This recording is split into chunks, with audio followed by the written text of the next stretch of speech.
अस्सलामु अलैकुम वरहमतुल्लाहि वबरकातुहू। संडे कमेंट बॉक्स के एक नए एपिसोड के साथ मैं आप लोगों का भाई AM कासमी आप लोगों की खिदमत में हाजिर हूँ। मुझे उम्मीद है कि आप लोग खैर व आफियत से होंगे। मैं अल्लाह ताला से दुआ कर रहा हूँ कि अल्लाह ताला आप लोगों को अपने हिफ्ज़ व अमान में रखे, रमज़ान की बरकतें आपको नसीब फरमाएँ। आप भी मुझे अपनी दुआओं में याद रखिएगा। रमज़ान का आखिरी अशरा शुरू हो चुका है। रमज़ान के आखिरी अशरे में हम अपनी इबादतों को और बढ़ा दें। हुज़ूर अलैहिस्सलातु वस्सलाम रमज़ान के आखिरी अशरे में इबादतों को खूब बढ़ा दिया करते थे। पहले और दूसरे अशरे के मुकाबले हुज़ूर की इबादतें तीसरे अशरे में बढ़ जाती थीं। हुज़ूर एतकाफ़ फरमाते थे। इसीलिए मेरे अज़ीज़ भाइयों मेरी बहनों, रमज़ान के आखिरी अशरे में अपनी इबादतों को बढ़ाओ। ठीक है, चलिए सवालों का सिलसिला शुरू करते हैं। और एक ज़रूरी ऐलान ये है कि अगर आप कुरान मजीद पढ़ना सीखना चाहते हैं, अगर मगर नहीं सीखना चाहिए, है ना, तो अल्हम्दुलिल्लाह ऑनलाइन हम कुरान मजीद पढ़ाने का सिलसिला चला रहे हैं। बहुत अच्छे से अल्हम्दुलिल्लाह चल रहा है। बहुत लोग अब तक कुरान मजीद पढ़ना सीख चुके हैं। ख़वातीन के लिए हमारे पास फ़ीमेल टीचर मौजूद हैं और मर्द हज़रात के लिए हमारे पास मेल टीचर मौजूद हैं। ईद के बाद अल्हम्दुलिल्लाह क्लासेस शुरू हो जाएंगी। तो अगर आप कुरान मजीद पढ़ना सीखना चाहते हैं, और बच्चों से लेके बड़े हर उम्र के लोगों के लिए ये ऑनलाइन कुरान मजीद सीखने सिखाने का सिलसिला मौजूद है। आप अपने एडमिशन कराना चाहते हैं तो 7417810799 या फिर askmqasmi@gmail.com पर आप मेल कर सकते हैं।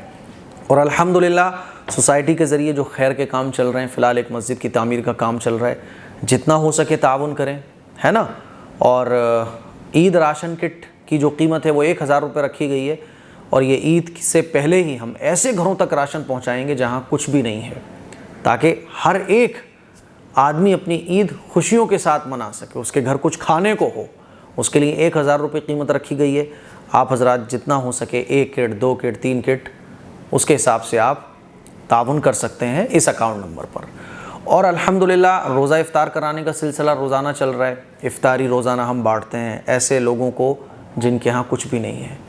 वो पता है आपको सहरी किससे करते हैं? रोटी से करते हैं, रोटी और चटनी। इफ़्तार किससे करते हैं पता है आपको? इफ़्तार रोटी और चटनी से। ऐसे घरों में इफ़्तारी पहुंचाने का सिलसिला चल रहा है। एक इफ़्तारी के पैकेट की जो कीमत है वो 100 रुपये रखी गई है। अगर आप इफ़्तार में शिरकत करना चाहते हैं तो 1 पैकेट, 2 पैकेट, जितना आप चाहें उतने पैकेट का हिस्सा ले सकते हैं। इस अकाउंट नंबर पर 100 रुपये के पैकेट के हिसाब से आप जितना हो सके ताउन कर सकते हैं। चलिए साहब, सिलसिला सवालों का शुरू करते हैं। आज असल में मस्जिद में इफ़्तार का प्रोग्राम है, तो इफ़्तार भी है, कुरान मजीद मुकम्मल भी है, दुआ के बाद खाना भी है। तो बहुत कॉल आ रहे हैं, देखें अभी भी कॉल आ रहा है। संडे एपिसोड डिले हो जाए, मैंने सोचा कॉल वॉल बाद में देखेंगे यार, पहले सवालों का सिलसिला शुरू करें। इकरा फ़ातिमा कह रही हैं, लैलतुल क़द्र की रात में इबादत कैसे करें और कौन सी नमाज़ पढ़ें? देखिए, लैलतुल क़द्र की रात में जो चाहें वो आप इबादत के काम कर सकते हो। कुरान मजीद पढ़ने का दिल कर रहा है, कुरान खूब पढ़ो, नमाज़ खूब पढ़ो, क़ज़ा नमाज़ पढ़ो, तहज्जुद पढ़ो, ज़िक्र व अस्कार करो, दुआ मांगो। इबादत के जितने भी काम हैं वो आप कर सकती हो। ठीक है, मैं सवाल बहुत जल्दी कंप्लीट करूंगा क्योंकि सवालात बहुत हैं और टाइम कम है। और इंशाल्लाह पिछले हफ्ते भी मैंने कहा था पार्ट 2 आएगा संडे एपिसोड का, लेकिन टाइम नहीं मिला, लेकिन इंशाल्लाह अब आएगा ज़रूर। फ़रीन शेख कह रही हैं, क्या पीरियड में कुरान की आयत पढ़ सकते हैं? नहीं, कुरान की कोई भी आयत नहीं पढ़ सकते। हाँ, कुरान मजीद की वो आयत जो दुआ के तौर पर पढ़ी जाती हैं, जैसे कि आयतुल कुर्सी दुआ के तौर पर पढ़ी जाती है, सूरह फलक और सूरह नास दुआ के तौर पर पढ़ी जाती हैं, तो इनको पढ़ सकते हैं। बाकी कुरान मजीद की आयत नहीं पढ़ सकते।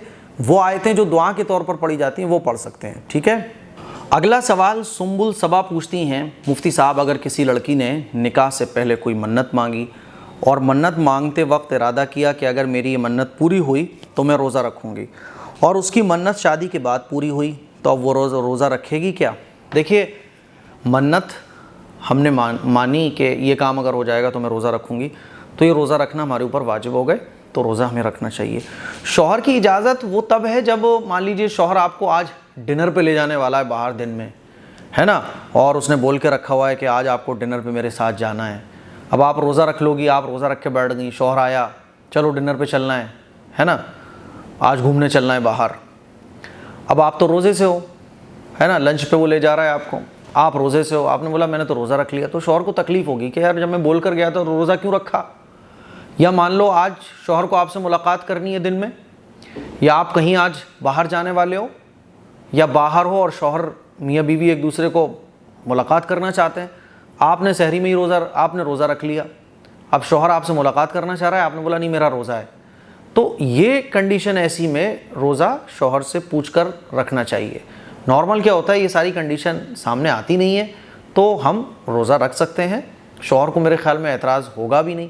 लेकिन मान लीजिए आप कहीं जाने वाली हो, उसी दिन आप रोज़ा रख रही हो, तो फिर शौहर से पूछ के रखना है कि मेरा इरादा है आज रोज़ा रखने का, तो कि मैं रोज़ा रख सकती हूँ। ये आपने कहा था कि मान लीजिए संडे में मैं रोज़ा रखूँगी और संडे को ही शौहर ने कह दिया, आपने नज़र मानी कि मैं संडे को रोज़ा रखूँगी, शौहर ने संडे को ही बोला कि सैटरडे में बोला कि कल बाहर चलना है, अब आपने तो मन्नत मांग के रखी हुई थी कि संडे को मैं रोज़ा रखूँगी, तो वहाँ शौहर से इजाज़त ली जाएगी। तो मुझे उम्मीद है कि आपको ये मसले का जवाब मिल गया होगा। मुशर्रत शेख, नाम साफ लिखा करो। लैलतुल क़द्र की रातों में नफल नमाज़ पढ़ना बेहतर है या हमारी छूटी हुई क़ज़ा नमाज़ें? क़ज़ा नमाज़ें पढ़ना बेहतर है, क्योंकि क़ज़ा नमाज़ें हमारे ज़िम्मे रहती हैं, क़र्ज़ रहती हैं, वो अगर हम अदा ना करें तो आखिरत में हमसे सवाल होगा। नफल नमाज का क्या है कि पढ़ो तो सवाब है, नहीं पढ़ो तो कोई गुनाह नहीं है। इस्लामिक बॉयकिंग, मुफ्ती साहब सवाल नंबर 1, फ़ातिहा में अगरबत्ती कितनी लगाना चाहिए? सवाल नंबर 2, मुत्तहद का मतलब क्या होता है? मुत्तहिद, अगरबत्ती लगाना ज़रूरी नहीं है मेरे भाई, अगरबत्ती का क्या काम है ना, अगरबत्ती लगाना ज़रूरी नहीं है। मुत्तहिद का मतलब होता है इत्तिहाद करने वाला। अब्दुल बाकी कह रहे हैं मुफ्ती साहब please tell me can I study English, maths और any subject in Ramzan? Please don't forget me, please give me answer, I want to meet you once in my life. भाई no problem, you can study maths English, है ना, इन Ramzan, no problem. ज़रूरी क्या है कि आप रोज़ा रखो, इबादत टाइम पे करो। अब मान लो आपके एग्ज़ाम आने वाले हैं रमज़ान के बाद, तो ऐसे थोड़ी ना है कि आप स्टडी भी छोड़ दो। इस्लाम स्टडी छोड़ने से मना नहीं करता, ये है कि अपनी इबादत, आपकी इबादत नहीं छूटनी चाहिए। बाकी इंग्लिश मैथ वगैरह सब पढ़ सकते हो आप। चलिए, यूज़र एतकाफ़ में क्या गर्ल्स भी बैठ सकती हैं? अच्छा, करने के लिए इबादत और एक ही रूम हो तो उसमें एतकाफ़ हो जाएगा जी। और एतकाफ़ में गर्ल्स भी बैठ सकती हैं। आज ही मैंने सुबह वीडियो अपलोड की है कि गर्ल्स एतकाफ़ कैसे करें, तो वो आप वीडियो ज़रूर देखें। ख़वातीन भी एतकाफ़ में बैठ सकती हैं और एक ही रूम में बैठ सकती हैं। मान लीजिए एक ही घर में एक ही रूम है बस, तो आप उसमें उस घर के रूम में जो एक रूम है आपका, उसी में कोई एक कोना एतकाफ़ के लिए सेलेक्ट कीजिए और वहाँ पे एतकाफ़ के लिए बैठ जाइए। सलमा सितारा कह रही हैं रमज़ान के तीसरे अशरे में लैलतुल क़द्र की रात में पढ़ी जाने वाली दुआ बता दीजिए। जितनी भी मसनून दुआएँ हैं वो आप अल्लाह से मांगिए, है ना, अल्लाहुम्मा हासिबनी हिसाबन यसीरा। और रमज़ान के आखिरी अशरे की एक दुआ है, रब्बना अल्लाहुम्मा अजिरना मिनन्नार, अल्लाहुम्मा अजिरना मिनन्नार, रब्बिग़फिर वरहम व अंत खैरुर राहिमीन, है ना, रब्बिग़फिर वरहम व अंत खैरुर राहिमीन। ये भी दुआ मांग सकते हैं, और भी जो मसनून दुआएं वो भी मांग सकते हैं, है ना। रमज़ान के तीसरे अशरे की दुआ कोई ऐसी ख़ास तो नहीं है कि लैलतुल क़द्र की रात में पढ़ी जाए, है ना। बाकी आप जो दुआएं मसनून हैं वो मांग सकते हैं। उर्दू में जो दुआएं हैं सब मांगना चाहिए, ठीक है। चलिए, इस्लाम की शहज़ादी, पीरियड की हालत में क्या क्या टच नहीं कर सकते? अगर कोई इस्लामिक बुक हो तो टच कर सकते हैं। देखो, पीरियड की हालत में हम कुरान को नहीं टच कर सकते, है ना। कुरान के अलावा जितनी भी इस्लामिक बुक हैं, हदीस की बुक हैं, उनको टच कर सकते हैं। उर्दू की बुक सारी टच कर सकते हैं। कुरान की आयत और कुरान की बुक को टच नहीं कर सकते, कुरान को नहीं टच कर सकते, ठीक है। बाकी जितनी भी बुक हैं उनको टच कर सकते हैं, पढ़ भी सकते हैं। मोहम्मद इशरत, फ़ितरा कितना है और कब तक दे सकते हैं? मेरा सवाल संडे एपिसोड में लेना। देखो, फ़ितरा जो है इस पर मैंने ऑलरेडी एक क्लिप बनाई हुई है कि फ़ितरा 2024 कैसे दें, कितना दें, उस क्लिप को आप देखिए। फ़ितरा 4 चीज़ों से दिया जाता है और ये एक मसला है जो इसको समझने के लिए आपको 5 मिनट निकालना पड़ेंगे। नॉर्मल क्या है कि 1.25 किलो गेहूँ, 2 किलो गेहूँ आपके इलाके में जितने आ रहे हैं वो एक आदमी का फ़ितरा है, ठीक है। सोनिया कह रही हैं लैलतुल क़द्र का टाइम कितने बजे तक रहता है? फजर तक या उसके बाद तक? लैलतुल क़द्र का जो टाइम है वो सहरी का टाइम ख़त्म होने तक रहता है। जैसे ही सहरी का टाइम ख़त्म हुआ, लैलतुल क़द्र का टाइम ख़त्म हो गया। और रुखसार भाटी कह रहे हैं मुफ्ती साहब अल्लाह ताला आपको खुश रखे, मेरा ये सवाल है कि प्लीज़ एडमिन फ़जर की 2 सुन्नत अज़ान से कितनी देर पहले पढ़ सकते हैं?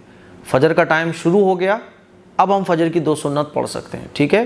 तो फ़जर का टाइम शुरू होने के बाद पढ़ सकते हैं, चाहे अज़ान हो या ना हो, ठीक है। चलिए, शाहरुख कह रहे हैं ईद की नमाज़ में न्यू टी शर्ट पहन के नमाज़ पढ़ना कैसा है? भाई नो प्रॉब्लम, पढ़ सकते हैं। आप बहुत अच्छा काम कर रहे हैं मुफ्ती साहब, क्योंकि दीनी नॉलेज में मुसलमान पीछे है। बिल्कुल सही कहा आपने। देखो, असल में ड्रेस जो ऐसी होना चाहिए जो आपके सतर को छुपाए, आपकी बॉडी को कवर करे। वो चाहे शर्ट हो, वो चाहे जुब्बा हो, वो चाहे कुब्बा हो, कुछ भी हो, ठीक है। तो न्यू शर्ट पहन के भी भाई नए कपड़े तो पहनना चाहिए ना, अल्लाह ने अगर आपको नवाजा है। और अगर नया कपड़ा नहीं पहन सकते तो अपने कपड़ों में जो सबसे अच्छा हो उसको पहन के नमाज़ पढ़ना चाहिए। रॉयल गेमिंग पूछ रहे हैं लैलतुल क़द्र के बारे में बातचीत करें 2024 से रिलेटेड। मैंने क्या बात करूं मैं, लैलतुल क़द्र 5 रातों में से कोई एक रात में हो सकती है, 21, 23, 25, 27, 29। तो ये 5 रातों में से कोई भी एक रात लैलतुल क़द्र हो सकती है। 5 रातों में जाकर इबादत करना चाहिए, ठीक है। शब क़द्र कौन कौन सी तारीख को है, जीनत परवीन कह रही हैं। हाँ ये सही है। देखो शब क़द्र 5 रातें होती हैं, 21, 23, 25, 27, 29। आज इतवार का दिन है, आज 20वां रोज़ा है, 21वीं शब है, इफ्तार के बाद 21वीं शब लग जाएगी, ठीक है। फिर सोमवार मंगल को है, दूसरी शब मंगल को है। फिर बुध को छोड़ के तीसरी शब जुमेरात को है। फिर जुमा छोड़ के चौथी शब शनिचर को है ना। फिर इतवार छोड़ के 5वीं शब सोमवार को है, ठीक है। तो इस तरह से है, एक आज एक पहली शब है, फिर एक दिन छोड़ के दूसरी शब आएगी, फिर एक दिन छोड़ के तीसरी शब आएगी, फिर एक दिन छोड़ के चौथी शब आएगी, फिर एक दिन छोड़ के 5वीं शब आएगी। आज 20वां रोज़ा है, अब अगली जो शब आएगी वो 22वें रोज़े को आएगी, फिर अगली शब 24वें रोज़े को आएगी, फिर अगली शब 26वें रोज़े को आएगी, फिर अगली शब 28वें रोज़े को आएगी, ठीक है। चलिए सैयद पूछ रहे हैं अगर हम एक सिटी में सहरी करें और शाम को सफ़र करके दूसरे सिटी में पहुँचें तो इफ़्तार कौन से सिटी के हिसाब से करें। आप जहाँ हैं उसी सिटी के हिसाब से इफ़्तार करेंगे, ठीक है। सुमैया शेख क्या वैसलीन लगा सकते हैं रोज़े की हालत में, ज़रूर बताएं। जी बिल्कुल लगा सकते हैं, वैसलीन लगाने से कोई फ़र्क रोज़े में नहीं पड़ता। मासूफ कह रहे हैं अगर कोई कर्ज़दार है तो क्या उस पर ज़कात देना फ़र्ज़ है। कर्ज़ माइनस करने के बाद ये देखा जाएगा कि जो अमाउंट आपके पास है, सोने चांदी, बिज़नेस का सामान, कैश, इन तमाम चीज़ों को जोड़ कर देखा जाएगा कर्ज़ को माइनस करने के बाद कि अगर ये अमाउंट निसाब को पहुंच रहा है तो आपके ऊपर ज़कात फ़र्ज़ होगी, और अगर ये निसाब को नहीं पहुंच रहा है तो ज़कात फ़र्ज़ नहीं होगी। ग़ुलाम फ़ातिमा पूछ रही हैं मुफ्ती साहब क्या औरतें जमात करा सकती हैं अगर आलिमा हैं। औरतें जमात, औरत की इमाम नहीं बन सकती।